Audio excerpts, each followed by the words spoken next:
బ్రహ్మదేవుణ్ణి మనం ఎందుకు పూజించము?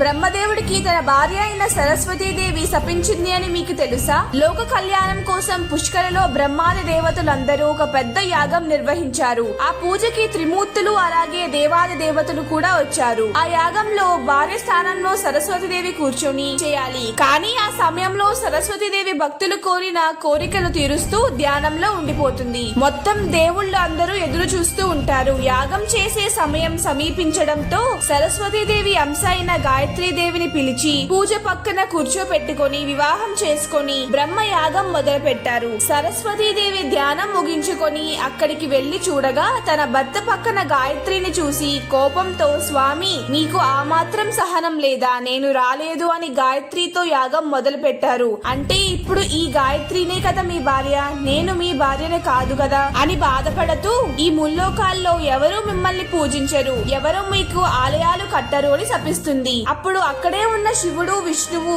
సరస్వతీదేవి క్రోధాన్ని చల్లార్చి జరిగింది చెప్పి దయచేసి శాపాన్ని వెనక్కి తీసుకోమని చెప్తారు. అప్పుడు సరస్వతీదేవి శాంతించి పుష్కరులో తప్ప వేరే ఎక్కడా బ్రహ్మదేవుడికి పూజలు చేయకూడదు అని శాపాన్ని మారుస్తుంది.